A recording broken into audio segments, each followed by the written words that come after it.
praise for the thorough work being done on the Petroleum Industry Bill, which has passed through second reading in both houses. The PIB is an important policy tool of this administration to improve our nation's economy.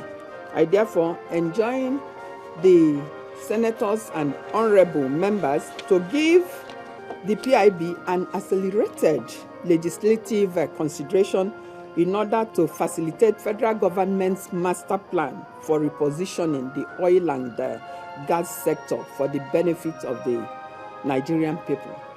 The very next day, the House of Representatives considered the budget. It was a continuation of a debate that had been stalled over this point of order earlier this month. We all know in this assembly what an amendment looks like. If the president truly intended that we amend this Appropriation Act, all he needed to do is to bring a signed copy of the one he has done and then provide that clause, this should be deleted, this should be inserted here. But that is not the document before us. In this case, honorable colleagues, I hereby direct, and that's my ruling, the Committee on Rules and Business, Justice and Judiciary to look at this and report back to the House at the next available sitting day. That's my ruling. A chairman of the committee read out their findings.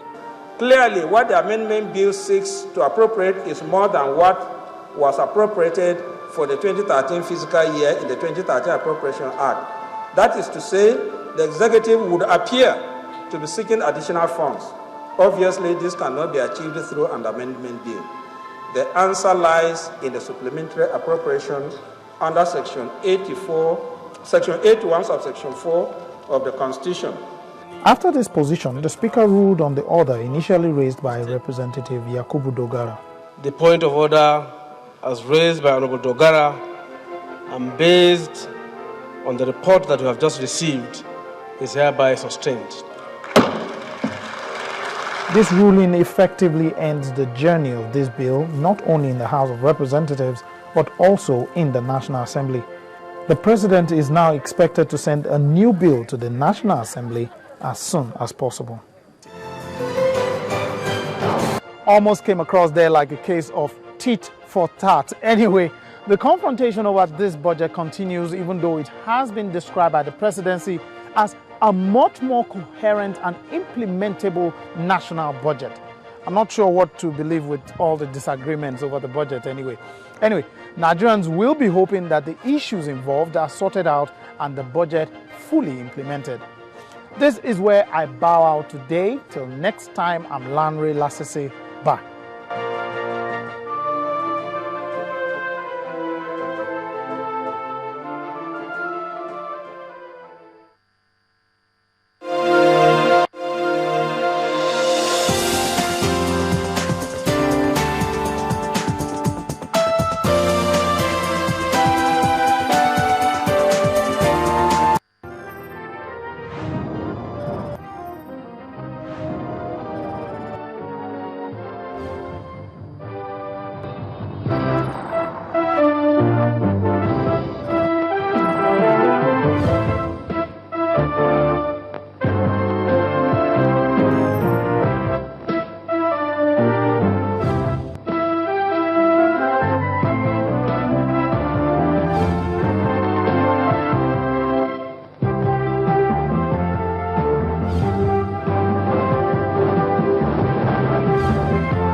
Thanks for staying with us. Welcome to Newstrack on Channels Television. I'm Joka Rogers. And I'm Charles Eruka. These are the stories and reports for this hour.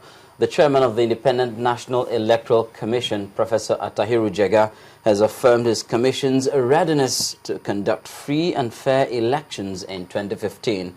He revealed that measures have been put in place to mitigate logistic problems as well as the prosecution of electoral offenders. Professor Jega also recommended the culture of impunity, also condemned the culture of impunity amongst politicians who he accused of jumping the gun before the commencement of the 2015 elections campaign and their attitude to manipulating elections. I say with delight that we've done quite a lot since 2011 to prepare for the 2015 elections, and we are still working assiduously to ensure that 2015 elections are much, much better than 2011 elections. But the challenges are there. As you rightly pointed out, our politicians have a tendency to jump the gun. And we see quite a lot. People, some have commenced campaigns, and it would appear as if 2011 is just here. 2015. Obviously, one of the major challenges again in the electoral process is the way in which politicians and some of their supporters commit electoral offenses with impunity. And until we begin to deal with this problem of impunity, the challenges, the crisis will continue in terms of muddling things through, in terms of negating some of the gains that we have made. So dealing with these offenses is really a challenge that we want to meet decisively. And this area of willful commencement of campaigns when the laws are clear. So we've minimized the challenges of logistics and the late distribution of materials tremendously, but it has not been eliminated. We even devised a strategy in terms of you take materials to the furthest places, before you take to the nearest places. The chairman of the Independent National Electoral Commission, Professor Attahiru Jega, was a guest on our breakfast show, Sunrise Daily.